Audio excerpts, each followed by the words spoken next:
Odia take media रे आपनको स्वागत। आज किसी गुरुत्वपूर्ण खबर जहाँ सामना को आसूची लेटेस्ट खबर जानापी आम चैनल टी सब्सक्राइब और लाइक कर। तो आज मुख्य खबर बदलैला मुख्यमंत्री अभियोग प्रकोष्ठर ठिकाना। आज ये हम अभियोग शुणाणी। दीर्घ 30 वर्ष पर बदलैला मुख्यमंत्री अभियोग प्रकोष्ठर ठिकाना। भुवनेश्वर यूनिट 5 स्थित मुख्यमंत्री अभियोग प्रकोष्ठ परिवर्ते आज यूनिट 2 स्थित कैपिटल नर्सरी निकटस्थ पुराना सरकारी प्राथमिक विद्यालय परिसर लोक अभियोग शुणिया मुख्यमंत्री। आज सकाल 8 मुख्यमंत्री और मंत्रिमंडल सदस्य माने साधारण लोक अभियोग शुणिया कार्यक्रम आरंभ हो जाइए। प्राय 1000 लोक एथपाई आगुआ पंजीकरण करिसेंती। तेबे मुख्यमंत्री तांको बासभवन को आसिया परे सुरक्षा दृष्टि अभियोग प्रकोष्ठ को स्थानांतरण करा जायथिबा सूचना रही। एही नूतन अभियोग प्रकोष्ठ रे एक संगे 1000 लोक एकत्रित हेबा भली व्यवस्था करा जायछि। नुआ सरकार आसिया परे मुख्यमंत्री अभियोग प्रकोष्ठ को नवीकरण सह सुव्यवस्था करा जायथिला, हेले एबे एहार ठिकाना बदलिछि। परवर्ती खबर भुवनेश्वर खोलिब राष्ट्रीय तदंत संस्था शाखा। भुवनेश्वर खोलिब राष्ट्रीय तदंत संस्था NIA रो SP कार्यालय। एने राज्य गृह विभाग पक्षर एक विज्ञप्ति जारी कराई। भुवनेश्वर VS नगर प्रारंभिक भाव ANI शाखा कार्य करियो बोली गृह सचिव सत्यव्रत साहू द्वारा विज्ञप्ति स्वाक्षरित होईछि। 2008 मसीह भारतर प्रथम करी जातीय तदंत संस्था ANI प्रतिष्ठित होइतिला। यह हेउछि भारतर केंद्रीय आतंकवाद विरोध में आईन प्रवर्तन संस्था। यार प्राथमिक भूमिका हेउछि आतंकवाद सहित जड़ित अपराध एवं जातीय सुरक्षा एवं सार्वभौमत्व को प्रभावित करुवा अन्य विषयगुड़िकर तदंत एवं विचार करने। ANI मध्य आतंकवादी नेटवर्क गुड़ी को भांगा उपर लक्ष्य रखि थाए। परवर्ती खबर खूब शीघ्र नयागढ़ बौद्ध को ट्रेन चलो कहले मुख्यमंत्री। आज मुख्यमंत्री मोहन चरण माझी बौद्ध जिला गस्त कर जिलापाल सद्भावना सभागृह ठारे जिला प्रशासन समस्त उन्नतिमूलक कार्यर समीक्षा करिसेंती एवं जिला प्रशासन कार्य विषय समीक्षा कर बैठक निजर संतोष प्रकाश करिसेंती। समीक्षा जनापड़ी जे बौद्ध जिलावासी उन्नत गमनागमन सुविधा उपलब्ध करने प्राय 28 कोटी टंकार मूल्यर सड़क प्रकल्प निकट में शिलान्यास दिखाई।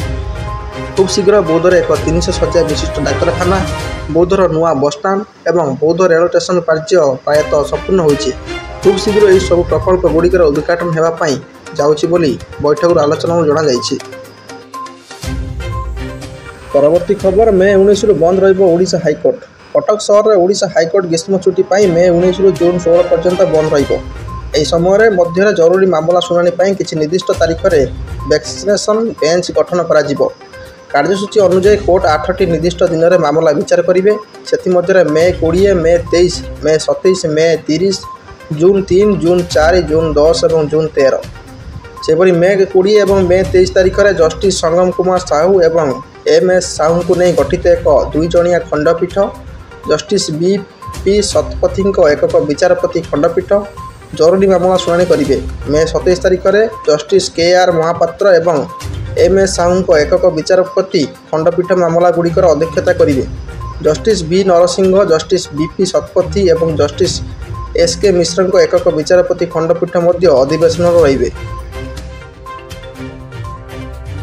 सेहीपरि मे 30 विचारपति KR महापात्र एवं MS साहू 2 जणिया खंडपीठ एवं विचारपति BP शतपथी, विचारपति SK मिश्र एवं विचारपति SC साहू एक खंडपीठ शुणाणी करेंगे।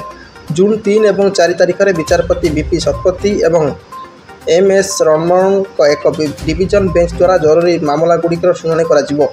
जून 10 तारीख में विचारपति आदित्य कुमार महापात्र एवं MS रमण 2 सदस्य विशिष्ट खंडपीठ एवं उभय विचारपति एक सदस्य विशिष्ट खंडपीठ गुरुत्वपूर्ण मामला गुड़िकर शुणाणी करेंगे।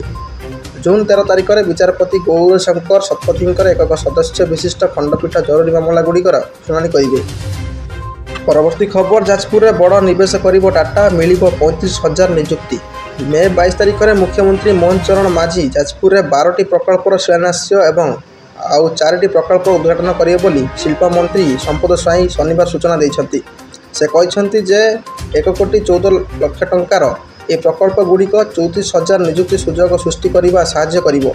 एथिरे Utkarsh Odisha make in Odisha conclave समय स्वाक्षरित बुझामणा पत्र अंतर्भुक्त, जो जिलार 63,000 कोटी टंकार निवेश प्रस्तुति दि जाइछि बोली सांबादिक मानक कहछंती। से आउरी मध्य कहछंती जे सेही दिन टाटार 61,000 कोटी टंकार निवेश योजनार शिलान्यास हेबो। भारत एक उदीयमान शिल्प ଶକ୍ତି କେନ୍ଦ୍ର ଭାବରେ ଓଡ଼ିଶାର ସ୍ଥିତିକୁ ସୁଦୃଢ଼ କରିବା ପାଇଁ ସରକାର ପ୍ରତିଶ୍ରୁତିବଦ୍ଧ।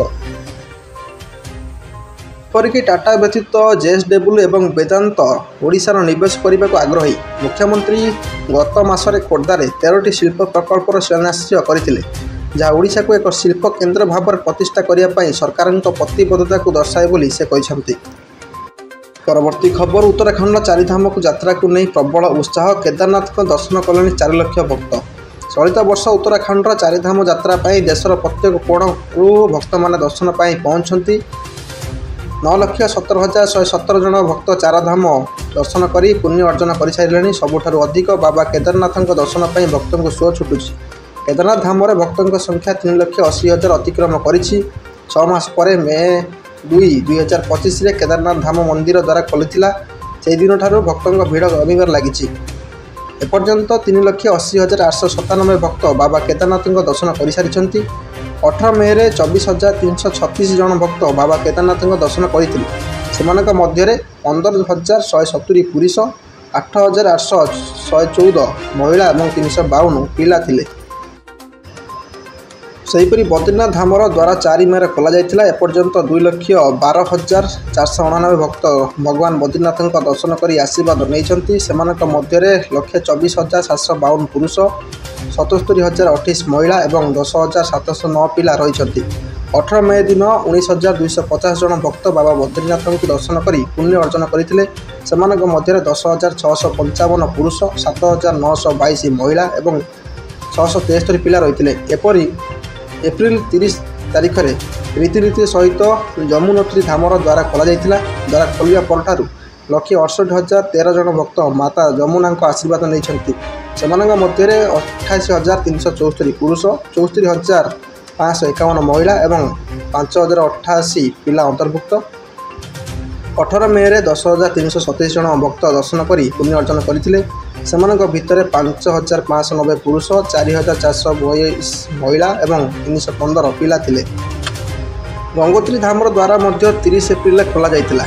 ଦ୍ୱାର ଖୋଲିବା ପରଠାରୁ 1,55,718 ଜଣ ଭକ୍ତ ମାତା ଗଙ୍ଗାଙ୍କ ଆଶୀର୍ବାଦ ନେଇଛନ୍ତି, ଯେଉଁଥିରେ 83,433 ପୁରୁଷ, 68,308 ମହିଳା ଏବଂ 3,977 ପିଲା ଅନ୍ତର୍ଭୁକ୍ତ।